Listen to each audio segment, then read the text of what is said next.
Caros amigos, mais uma vez, muito bem-vindos. Rapidamente, antes da gente entrar neste tema, que é, posso usar os 4 microafinadores, isso prejudica, isso atrapalha? Vocês estão percebendo que no YouTube eu tenho mandado algumas enquetes, né? Ah, isso, dúvidas disso, daquilo, me digam se vocês estão gostando. Essas enquetes, quando eu faço uma pergunta sobre isso, aquilo, vocês vão respondendo, eu vou tendo uma ideia, um extrato de quais são os temas que vocês têm mais dúvidas para que eu possa me aprofundar nesses temas, tá bom? Bom, eu tenho recebido muito a seguinte pergunta: microafinador no violino, só um, os dois, ou os 4, posso, não pode, o que atrapalha, o que não atrapalha? Então vamos falar um pouquinho nesse respeito. No YouTube eu tenho um vídeo antigo sobre isso, tá? Que eu falo bastante a esse respeito. Vamos lá.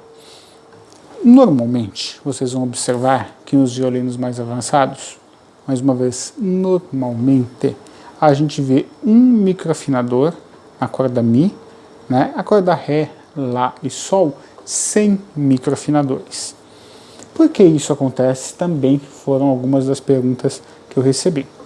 Ocorre mais ou menos o seguinte, tá? Eu vou falar para vocês 3 questões que podem influenciar essa ideia de não utilizar microafinadores ou utilizar. Podem existir diversas outras. Entre a pestana e o cavalete existe uma distância de corda vibrante, tá? Existe uma distância. Inclusive, vou fazer aqui mais um paralelo.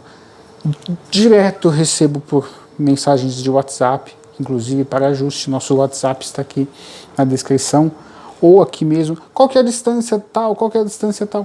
Isso não existe, tá? Não existe falar isso assim. Medidas isoladas não funcionam. Isso não existe. É a mesma coisa que se eu fosse alfaiate, eu falar assim, né? Perguntar para um alfaiate mais experiente, qual que é a distância aqui da lapela, qual que é a distância da mão? Depende daquele cliente. O terno é ajustado para o cliente. Quando a gente vai falar dessas medidas, qual é o autor? Qual foi o instrumento que ele se baseou? Existem diferenças de um estrade para o outro estrade, tá? Então não é tão simples assim. Eu já vi gente usar violino 7/8 e nem sabia que estava usando o violino 7/8. Então isso não é tão simples assim. Ou seja, voltando aqui, eu vou falar dessas 3 questões. Voltando para a distância de corda vibrante. Aqui existe uma distância de corda vibrante. Aqui existe outra entre o cavalete e o estandarte.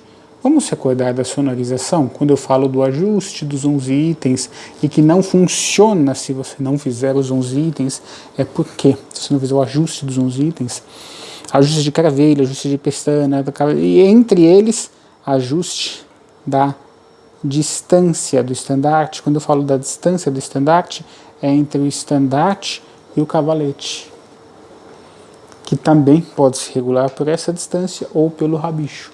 Viram como não é uma coisa, o cavalete, quer um ajuste de cavalete, uma coisa assim genérica. Não é assim. Não é assim que funciona. Né? Um carro, ele funciona por completo. Ele não funciona, tudo bem, é para aprender mesmo, se o carro não tiver freio, não tem problema, né? Isso não funciona, a gente sabe. Então, com essa distância aqui, alterada pelo microafinador, trazendo a corda mais para frente, pode ter alterações no timbre e na distância de corda vibrante aqui, que vibra por simpatia também, tá bom? Para quem não sabe o que é vibração por simpatia, a gente tem um vídeo tratando a esse respeito e um resumo rápido. Se eu toco um sol num violino aqui, em outro violino aqui, que o sol está perfeitamente afinado, ele vai vibrar também. Ele vibra por simpatia. Muitos instrumentos antigos tinham cordas que você não tocava nela, eram cordas simpáticas. Então você tem mais ou menos o mesmo efeito aqui, entenderam? Tem mais ou menos o mesmo efeito aqui de cordas simpáticas, tá? Não é bem, mas eu posso me aprofundar. Quando você coloca o microafinador, você altera isso. Muita gente vai dizer, é pouquinho, tal. É verdade, estou dando uma explicação e no final vocês vão entender. Então, você pode alterar essa vibração. Outro parênteses, Felipe, o microafinador modelo Rio, que a corda vem mais para cá, né, que ela entra aqui, ele é menorzinho, e essa distância é atenuada muito, quase não existe? Verdade, exatamente, a ideia do modelo Rio é essa. Poderia usar os 4 modelos Rios? A gente fala em outro vídeo, tá bom? Isso não é muita coisa. Então, primeira questão que a gente tem que atentar é essa alteração da corda vibrante, tá bom? Pelo menos na minha visão. Segunda questão, muito metal, metalização. Muitos músicos podem sentir um instrumento muito metálico, eu mesmo já senti isso, tá? Quando eu falo que você pode ter uma percepção do instrumento estar metálico, ou com outra característica, como eu falei em um vídeo há um tempo atrás, de como aprimorar o seu ouvido musical, 5 razões, uma delas é a percepção. Algumas pessoas percebem, outras não, tá bom? Então isso é muito importante saber, mas você pode às vezes metalizar o som, esse monte de microafinador. Pode ocorrer que não, pode ocorrer assim também. Mas o fulano, que é um grande músico, que sola com grandes orquestras, usa nas 4. Ok, sem problemas nenhum, tá? O que eu estou dando aqui é o que eu vejo aqui dos instrumentos passarem aqui no ateliê, tá bom? Então isso pode acontecer. Se você está observando isso, o seu instrumento de som metálico, testa e verifica como isso responde ao seu instrumento. Pode ser que no instrumento deste músico não tem uma representatividade tão grande, colocar ou não um microafinador, seja quase que nulo. Mas a gente não pode pegar isso e homogeneizar para todos os instrumentos. Perceberam como a questão é complicada? E terceira questão. Por que muitos não utilizam? Eu vou falar nessa terceira questão. Nas 4. Porque não veem a necessidade. Eles conseguem afinar com facilidade nas cravelhas, uma vez que o instrumento passou pela sonorização e estão com as cravelhas ajustadas. Tá bom? O que eu coloquei aqui? Uma série de questões. O que você vai fazer? Você vai observar no seu instrumento como você se sente melhor. Estou começando agora, tenho dificuldade para afinar.